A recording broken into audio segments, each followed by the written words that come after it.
शक्तिशाली हथियार गाजा पट्टी पर कहर बनकर बरस रहे हैं। युद्ध शुरू हुए आज 15 दिन पूरे हो चुके हैं, लेकिन इजराइल ने यह साफ कर दिया कि वो हमास के खात्मे से पहले रुकने वाला बिल्कुल नहीं है।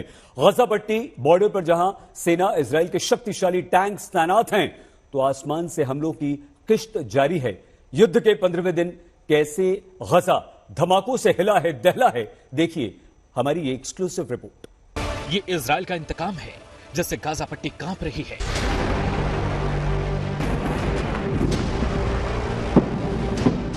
धमाकों का शोर शहर को समतल कर रहा है। आसमान से बमों की बारिश हो रही है।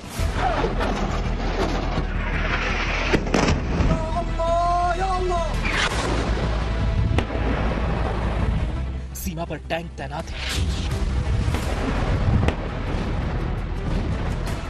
इजराइल ने ठान लिया है कि वो हमास को खत्म करके ही दम लेगा। लेकिन इजराइल की राह आसान नहीं है। 15 दिन से धमाकों की गूंज जारी है। गाजा पट्टी की सीमा में जमीन से घुसना किसी चुनौती से कम नहीं है।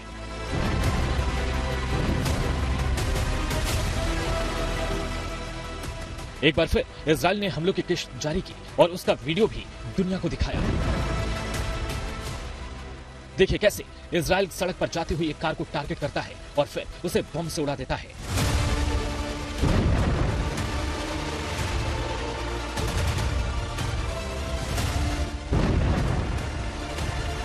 अब देखिए हमले की दूसरी तस्वीर, कैसे हमास के ठिकाने को टारगेट किया जाता है और फिर पूरी बिल्डिंग उड़ा दी जाती है।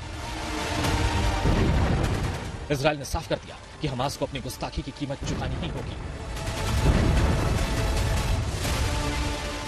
उधर इजरायली सेना ने हमास आतंकियों से जब्त हथियारों के जखीरे का वीडियो जारी किया है।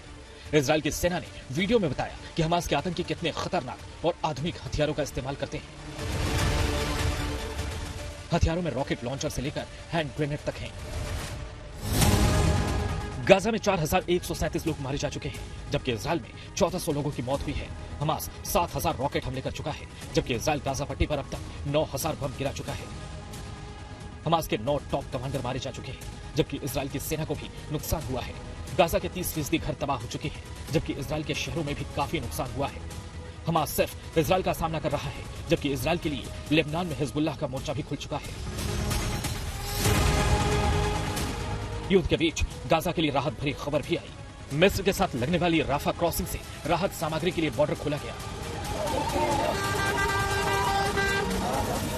इजिप्ट की तरफ से कि जो ह्यूमैनिटेरियन एड है वो गाजा में पहुंचाने की यूएन को इजाजत मिले। यूएन के सेक्रेटरी जनरल भी जो है वो कल दिन भर इजिप्ट में थे, राफा बॉर्डर पे भी गए क्रॉसिंग पे। जो मात्र एक रास्ता बचा है गाजा में जरूरी सामग्री और खाने पीने की चीजें पहुंचाने के लिए, क्योंकि काफी किल्लत पड़ रही है।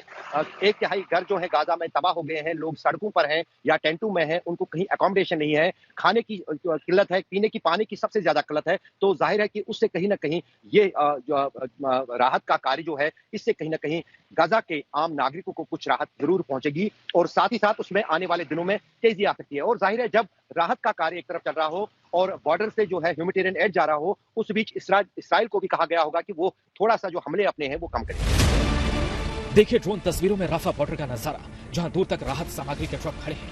हालांकि शुरुआती रिपोर्ट के मुताबिक हमास ने सीमित तादाद में ट्रकों की एंट्री की ही इजाजत दी है। कई दिनों से राहत कर्मी भी राफा बॉर्डर पर इंतजार कर रहे थे, जिनको गाजा में एंट्री मिली है। कई दिन से यूएन राफा बॉर्डर खोलने की वकालत कर रहा था। कल यूएन महासचिव गुटेरस भी यहां गए थे। अब आपको मैप के जरिए राफा बॉर्डर के बारे में बताते हैं, जो युद्ध के हालात में गाजा में रह रहे लोगों के लिए लाइफलाइन है।